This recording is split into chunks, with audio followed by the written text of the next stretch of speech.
Um, but yeah, you asked a question about the history of permaculture. You said you were interested in how it started and how it got so big so quickly.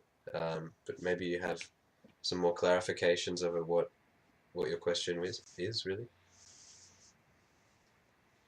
Yes, actually, since I was so curious,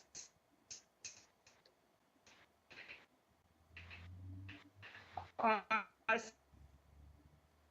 started is a whole clue to the whole history also because the question about how could it spread so fast, and I saw that one of the central ideas is to train the trainer, so that the system from the beginning was set up to train people and to go and teach others. So that would be a partial answer I already know, but anyway, I'm still fascinated because it seems to me the spreading is enormous. And also, what is interesting is the acceptance within the serious community or like science. Yeah, because I also looked up how do universities and research institutes see permaculture, and the answer is positive. So it's alternative and yet mainstream at the same time. So this is really, truly fascinating for Hmm. me. Yeah, well, I think I don't know if I can answer fully like how the spread went uh, in the beginning and how it got to where it got now. But from my perspective, I think the quality of the idea itself is attributable to how it got to where it got to. Like there are certain ideas that are just really catchy and sticky, and some ideas are a lot more profound than others. And this for me is almost like a scientific lens through which to view the world, view technology, and view human settlements in such a way that helps us to see the forest through the trees, which is something that it can happen to anybody, and it turns out it also can happen to cultures and societies that they really um, go about all sorts of very creative and interesting ways to solve their problems, where there are very simple ways to solve all the world's problems, and that is by copying and understanding nature and making our lives more in line with the laws of nature, basically. Yeah, right, right. So, well, maybe I want to ask you first if you can tell me more about your life and how you came into contact. When did you first hear about permaculture? What was your practical experience with it? Just tell me more about that. Okay. Well, I've always been interested in sustainability, um, and when I say always, I mean in my adult life. So ever since leaving school and starting university, um, Excuse me, just to yeah, interrupt. That is not so. In school, you would say you were not aware of environmental problems, or you were not that much interested in school. Would you say that? yeah, I would say yeah, in school, yeah, I would say that I was interested in academia, and I Yeah. enjoyed mathematics and I enjoyed science, but I did not find biology interesting. Like biology was something that I had a lot of friends studying biology, and for me, it was I was out of touch with that, so I didn't really have any And experience. other environmental topics. I mean, in the society, you were not so much interested in school. No, in school, I mean, like maybe I would have an uh, intuition for this is this is wasteful and this isn't, and like I would be into like we're always recycling in our house, but we didn't really have like a veggie garden, and I wasn't I wasn't really the greenie that I am today in any way that I can really recognize. I can see the seeds, Okay, but that's okay. Interesting. So school for you was kind of unaware. You practically made shorted things, glass or plastic, or was practical doing, but no real mental awareness, you would say. yeah, I would say it was just unaware, uninformed, and also Yeah, like to the yeah. point where like when people would ask me sort of things like, oh yeah, do you believe in climate change, sort of things, when they would also be questioning it themselves, I wouldn't have a good answer. I would be like, yeah, I don't know, like you Okay. know, and Yeah. I wouldn't be able to see that as like the blind side of it as complete, unscientific or whatnot, because I hadn't made up my own mind because I hadn't looked into it at all. Um, it wasn't until I think the time when An Inconvenient Truth came out, I didn't watch that movie, but I still haven't watched Oh, it. okay. But it came out in 2006, and I was still like on the agnostic side of these kind of issues. Okay, good. Okay, school was not a time where you really were aware of environmental subjects or topics, and so somehow this happened at university for you. Yeah, well, I mean, it didn't happen either at university, but sort of by the time I was in uh, my second year of university, I was surrounded by the kind of friends that were very informed about world issues and were sort of like take this whole mainstream culture with a grain of salt. Like there's good and it depends, you know, anything that's on the shelf to buy. It depends what you do with it. That's what's important, and that our values are very important. Okay, okay, so it was a social thing. Your fellow students, more or Uh, less, made you move not fellow there. students. My fellow students in particular, I didn't really have any um, transformative relationships or friendships where I was really intellectually challenged in engineering. Actually, it was the friends that I had I'm from. sorry, I think the audio has been falling away. I heard was about transformative relationships. Maybe you can go from there Okay. again. Um, You didn't have special transformative relationships, I heard yeah. you say. Not from not the students that were studying at my university, but um, friends that I'd met uh, at the end of high school. I stayed in touch with a lot of friends, and some of them that like I really started to develop those friendships, and I was very influenced in a positive way by these connections. So I would put it down to a few people in my life who I was able to kind of go to a new More. intellectual level with them, and see my potential in that respect. Yeah, Good. yeah, but Great. I I don't see think the that. real turning point was until I in 2000 and let's say 2012/13, which is when, with one of these friends, we started living together in a share house in Ah, Sydney, and yeah. he told me that in every place that he'd ever lived, he'd built some sort of a garden, like some sort of a veggie garden, herb garden, and that he wanted to try the same thing there, and that experience, the experiences that came out of that really put me on the trajectory, I think, to where I am now, which is direct action, like doing, um, feeling more confident, doing a lot of research and implementing things and trying them out myself. Yeah. So it has been very much a personal relationship with someone you knew who also showed you how to grow a garden in a balcony or an apartment Yeah, or so. yeah. I would say it was the kick And in this the butt at the right time. was this person, yeah, was this person already also informed of permaculture? Was this a permaculture person? He is a permaculture guy.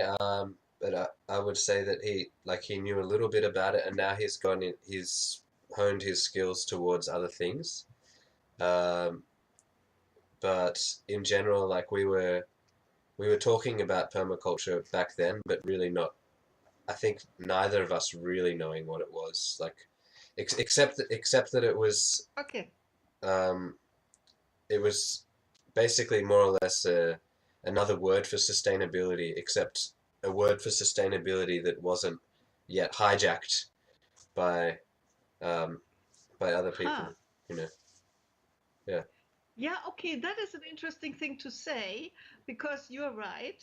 Of course, companies always hijack certain Hmm. terms. And it's interesting you say that this way. So permaculture was not hijacked. And I don't think it's hijacked now because if you search Yeah. permaculture on the internet, you get permaculture Yeah. Well, answers. they've registered the name as far as I'm aware, so you can't actually just say, oh, like this this yogurt is permaculture unless you can prove it to the people, you know. Uh-huh. So in the Okay. same way that yeah, there is no actual label for it yet, but I think it's coming. Um, but in general, you can't just say like, oh, this our company is a permaculture company. You can't use that word because it's being reserved. So yeah, Good. yeah. Good. So then you became more aware anyway of environmental problems and the possibilities and a little bit of permaculture also. But then I guess you have visited permaculture farming somewhere at some point. Hmm. Yeah. So And yeah, yeah, in at the end of 2016, so around almost exactly a year from a year ago, I went to Spain and France, and when I was in Spain, I was not doing any farm work, and then I was like so desperate to do it that I went in France for 1 week to do farm work, and that was my first time seeing in front of me something like what would be considered a permaculture farm, and by that I mean that the person but who had you the farm had done permaculture training, and he'd really applied as to the best of his knowledge and to the best of his strengths up until that point, kind of a holistic life, and yeah, growing food in a way that did not require inputs, um, where everyone around him was irrigating, like adding water and adding some sort of nutrients to their soil, and they're all laughing at him that he says that he doesn't need to do that, and now more he's got more yields than all the other farmers around him, and been in general they had a terrible year. They had a summer that was too wet, a winter that was too dry. Uh, all 4 seasons were out of whack, is what he said to me. And but he's still managed to get a good yield. Meanwhile, the farmers around him have really suffered. just one moment. You speak about France, but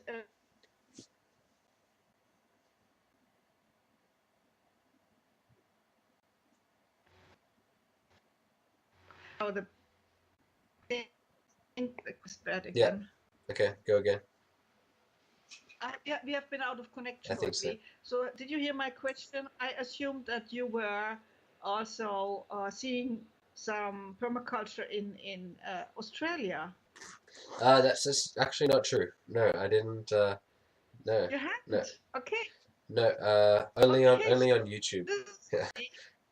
Okay, this is really funny because you come from Australia, and I know your family lives in the surroundings where there is much permaculture, and yet you have encountered it in practice in Europe and not in Australia. Yeah, that's right. I mean, I didn't. Uh, it's only gotten to the point, yeah, in recent years where I've really honed myself down on that path, and now that I'm so sure of what I want to do, and that is a huge. This field is the most exciting thing to me that I know about. But that wasn't the case. Okay, Even 1 year ago, I wasn't. Uh, that was only around 1.5 years ago when I was starting to really like zone in on that, and that also, uh, yeah, yeah, Okay, so that's interesting for me to hear because I thought that you have been like within the permaculture, Australian permaculture for a hmm long time. So that is not the case. And another question, because when Kiki met you, you worked in The Hague with this in this building with aqua, with the hmm fish and everything, yeah. And these people, are they permaculture people or not? Um, they they all know kind of they know what it is, and they um, but not to an extent. They don't know it and practice it to an extent that I would say that they are like they have embraced the um, design science of permaculture. Like there is there's two kind of diverging worlds in sustainable um, future farming and sustainable urban farming. Um, and I found myself in 2012-13 that I was embarking upon the kind of the other side, the other um, divergence in that, and it only really came around that in the end of 2015, start of 2016, that I'd realized that I saw the forest through the trees, and that what I was embarking upon was kind of a dead end, um, in my humble opinion, and that the answers lay in the soil, and the answers lay in Okay. regeneration, and that yeah, Okay, so you were involved in certain environmental urban farming projects, but as you gathered more experience, you somehow saw that the answer or the way would much be more in the permaculture direction. Can we summarize it like exactly, that? yeah, that's a good summary of how it went down. And so yeah, only since the start of last year is the more recent chapter, which is um, the the all-in commitment um, to this side of that divergence, I guess. This aspect of sustainability and nature. Yeah. Okay, so maybe at another time, not today, but another time, maybe it's also interesting to look at this jump from one side of hmm environmental projects to the Yeah. permaculture. You know, what made you see the limits of the Yeah. other side? But it's maybe not too far-fetched right now, but I'm interested in that Yeah. aspect as Cool. well. Yeah. That's good. Yeah. Okay, that's really exciting to hear because then I realized that Kiki, your partner, is already has been busy with permaculture for longer time Yeah. I than would you. say. Yeah. I think at least if you were to say like you get to a certain point, like you get to a point like the knee of the curve or something like that, then she's probably a year or two ahead. Uh, yeah. Well, I think at least Yeah. two, as because I have been knowing about permaculture since she worked in the Yeah. Zuiderpark Yeah. with it, and she explained the principles for Yeah. me then. Actually, when I read it now, reread about permaculture, I recognized a lot. So she had described it pretty Yeah. well, and I saw her working also in the Zuiderpark, and I think that is at least 2 3 years hmm ago. She was engaging hmm there. Yeah, she was there for Yeah, one whole so year, I think, volunteering at 8 Bar Park, which is yeah, the permaculture project in The Hague. Yeah. Right. And also contemplating to get an education in permaculture. Yeah, that's for sure. Yeah. Heard. Yeah, indeed. But then then we kind of a bit switched positions, I would say, a year ago, because then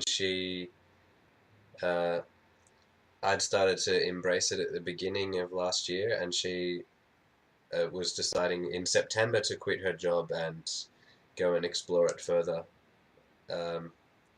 Right. And now we're in a situation where she's again back at her job to quite sensibly save up some money so that she can explore it more with a bit more freedom.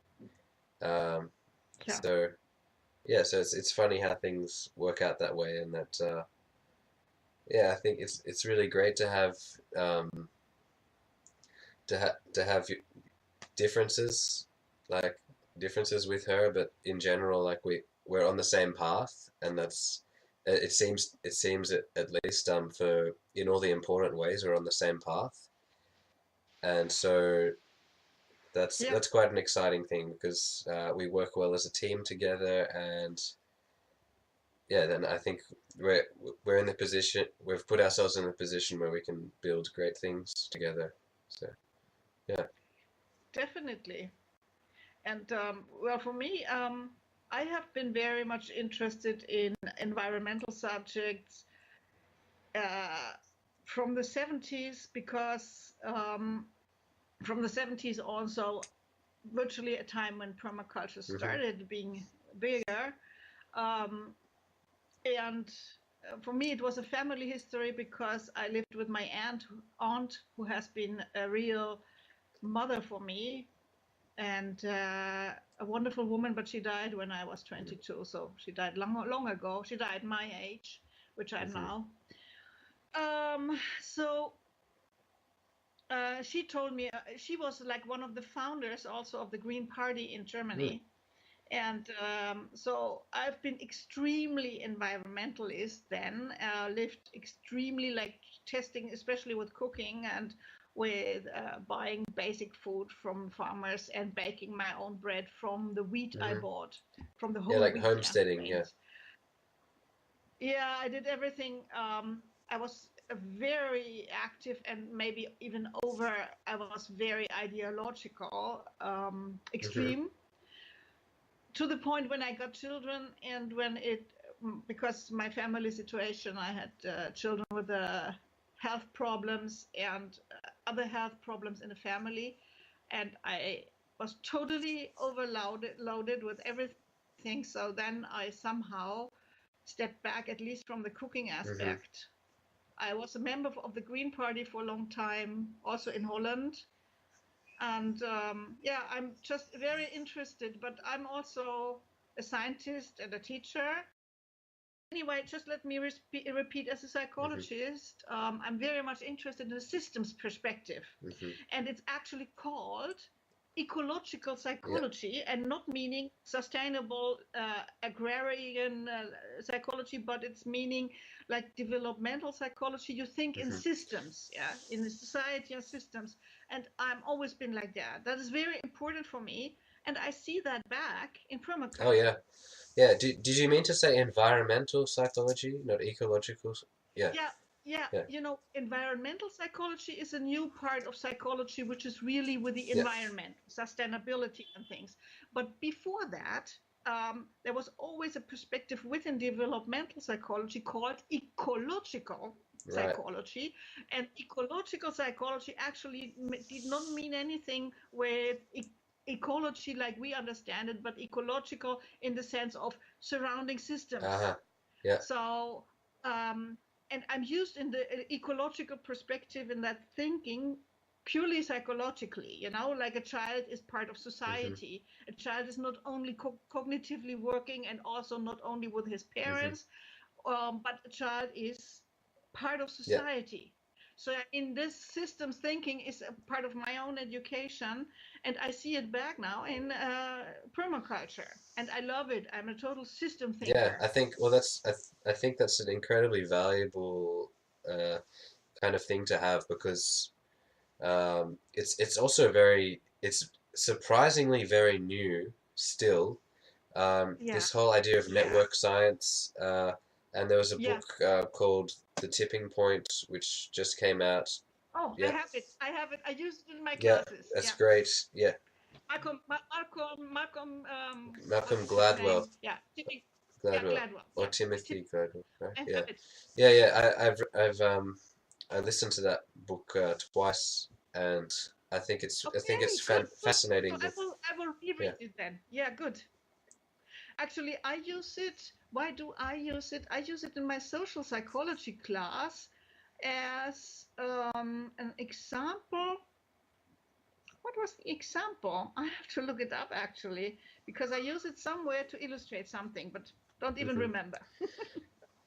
Okay, but yeah, by the systems perspective, I mean, that is very relevant. hmm it really is, and yeah, it's this whole idea that like Richard Dawkins wrote a book in the Yeah, Richard 70s, Dawkins. Yes, yeah, and it was called The Selfish Gene, which I think is yes, I it's know.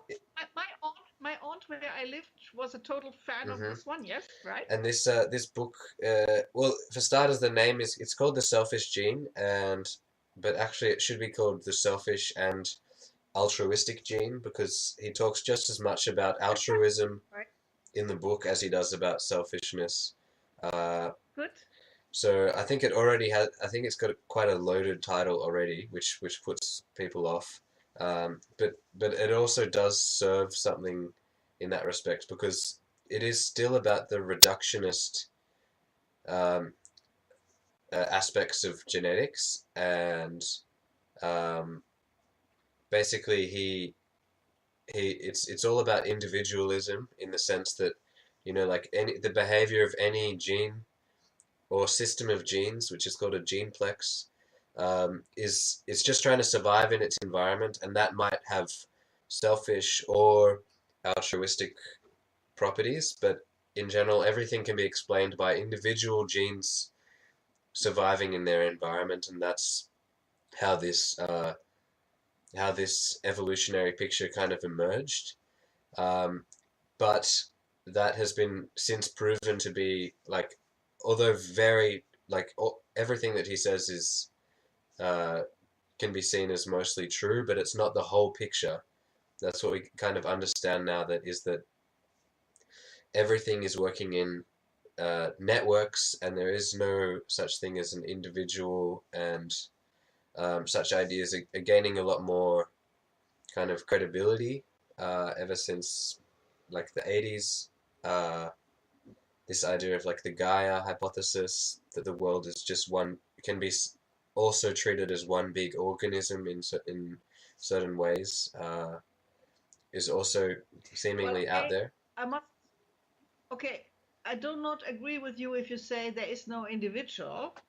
Well, I'm a psychologist, so the individual perspective is very Yeah. important to me. But at the same time, it's only one perspective to Yeah. pay attention hmm to. So the system is also important. And well, you say now evolution. I'm mildly interested in evolution, not really a lot, because I'm very much interested in culture and hmm permaculture, because culture is what we build, we humans, and we have in many ways also evolved away from the strictly gene perspective, the strictly evolutionary Yeah. perspective. So there is an evolution of culture also, and I like that much Okay. more. Yeah, I think in general, yeah, there like it is a lot of it is also like there's a big story behind everything, and it's just one of the stories behind it. There's also the story, like the story of anthropology, the story of human culture that is like just as like there's a whole another level of detail that can be gone into in that respect as well. Um, So that's also quite interesting. But yeah, I just wanted to bring up Dawkins for the perspective that um, he focuses on the individual elements in a network and says that the whole network can be explained through the actions of these individual elements, but actually the Okay. Yeah. network Yeah. Yeah. itself Yeah. has its own um, properties that need to be Right. examined, and it's a whole different field to be Right. looking at it through that respect. Yeah. Right. That is very. Yeah. That is very Hmm. relevant. That is very relevant. And Dawkins is a very important thinker. I mean, he's like been in the public for 40 Hmm. years, and he's been contributing very interesting theories and point of Hmm. views.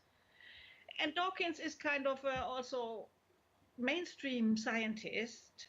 So again, permaculture and mainstream science is kind of friendly with each other. It's not the same, but it's friendly with each other. And I like that because I'm also not mainstream scientist, but I respect mainstream science and I like the dialogue Hmm. with mainstream science. What do you think about that?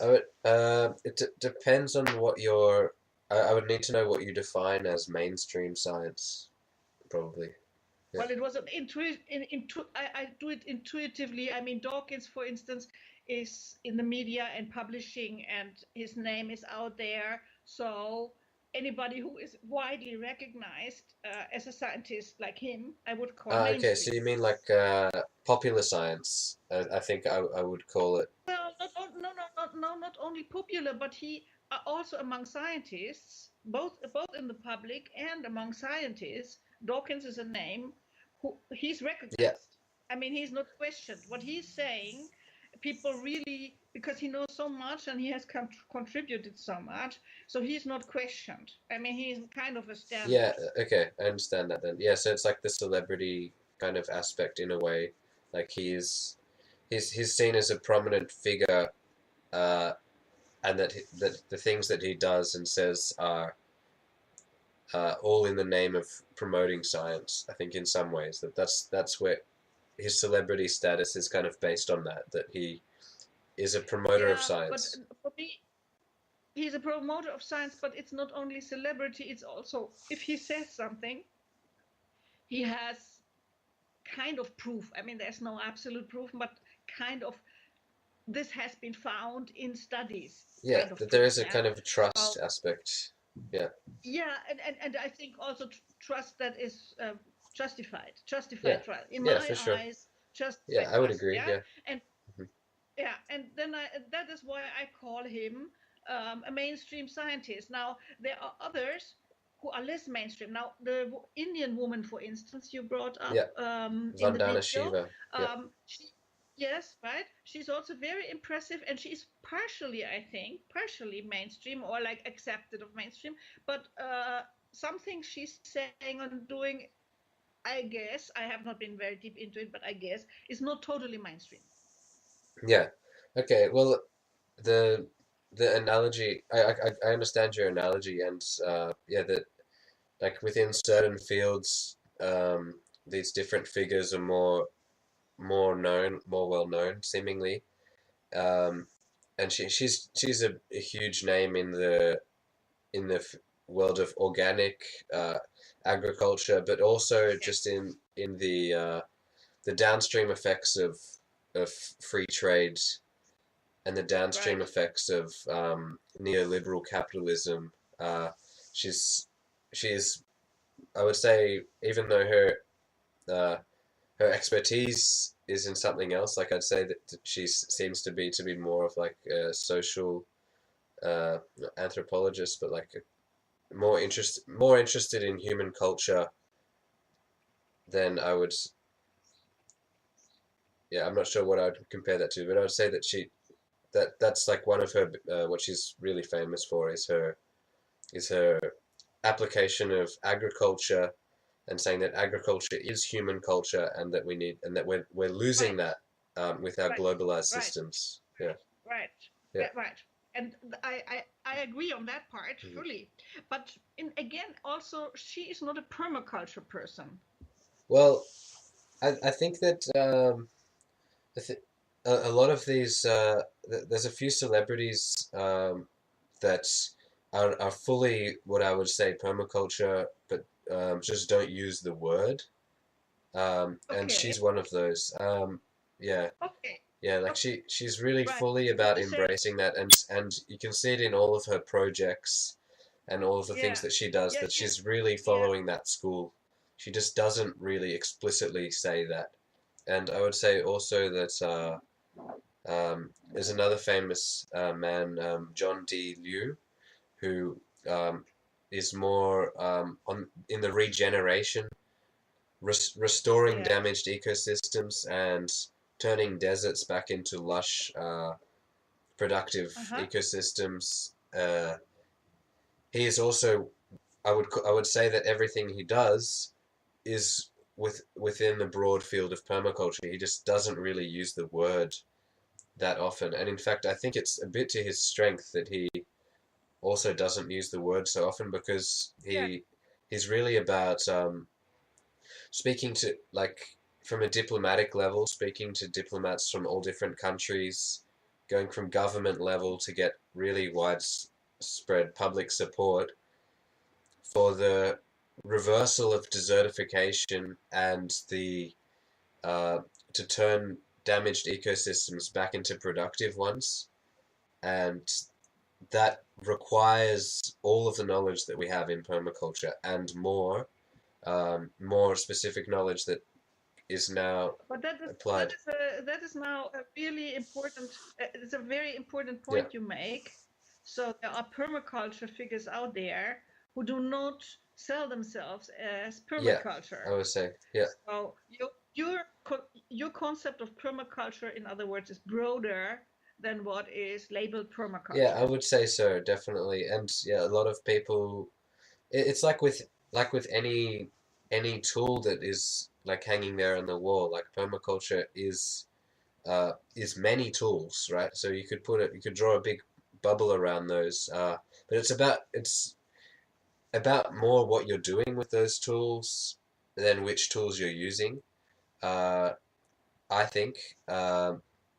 I think it's obviously both. Like you need to share your method, and as well as kind of what you want to do and how you're going to do it. Um, but in general, I think But it's isn't it kind of, yeah, that I would say that's accurate in that there's people that are like understand, like that have read the literature on permaculture, that understand all those tools, that use that to dive in really deep into one aspect of that, and then use all of that combined knowledge to do something positive, and they don't necessarily put permaculture at the name of their website and such things. Yeah. well, I mean, what counts or what the criteria are, to my opinion, that is the 12 principles, isn't it? Because you have the 12 principles, and then there can be a lot of projects and people driving projects who actually, without even knowing the principles, could apply Yeah. them. And then, in a way, they fit into permaculture, isn't Yeah, it? I would say so. Yeah, I think that the 12 principles are really essential aspect, and Yeah, because that's what makes it a design science, and that's what means that it has uh, that doesn't outline the tools, that just outlines does right. the lens that you can look through in order to Right. apply um, biomimicry and nature to any problem. Right. That's I think what is very central to permaculture, is that it's about it's working with nature. It's as simple as that. If you're working against nature, you're wasting your own energy, you're wasting energy somewhere else, and it's not sustainable in the long run. The only way is to work with nature, and that's what I think a lot of these figures have really embraced and applied But in their I think worldviews. that is too Yeah. broad because actually, Joel, I think that is too broad because a lot of people would say they work with nature and they are not. In their own definition, they work Okay. still with But it doesn't nature. matter what So I think, if they say that they are. It matters if they are. And so any company can say, oh, built like Apple could release a product like a new laptop in 2025 that uses organic things in the display and like uses enzymes to do processing, and they could say working with nature, made by nature, for nature, blah blah blah, like we are built to be part of nature. They could have this glossy sales around it, but in reality, if you looked at the company and you really looked into it and say like, what are they doing? No, they're still mostly interested in making profit, right? Which is like they're still an extractive input output company, and therefore it Right. doesn't matter if they But then you say that are, they're working with yes, nature. It matters if you yeah, are working with nature. right. Yeah, but I think for me, then it must be the 12 principles, that is where the criteria you really Yeah, apply. and until a company has internalized all those 12 principles and really gone as far as you can down the brainstorming, implementation, Yeah, application of all of those right, principles, you cannot say that they're really working with nature. They could say it already on day one, but right. it's not true. I agree. I Yeah, agree. yeah, I agree. I agree. Hey, Joel, would suggest that we stop here and take this talk yeah, another time and continue, because then you can test it now and can see how it looks and what you yeah. should change. And so we both can continue thinking and then continue the discussion at another time. What I do you think that's think? good. I think it's it. Yeah, it's been almost an hour, so I think that's quite a good way to leave it because yeah, it could go on and on, obviously, and yeah, we can Yeah, decide kind we of can evaluate. which aspects we want to maybe discuss in more detail, and yeah, Right, yeah, right, right.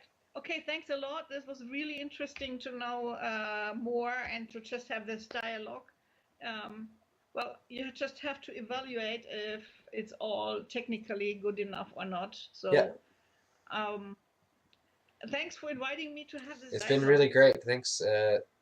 Thanks for being part of it, and thanks for asking questions to kind of get me going. And it's been really great to share kind of the beginnings and also to hear a little bit about uh, how it started for you and how that's changed at multiple points in your life, and interested to hear more about that as well, and about how that goes also.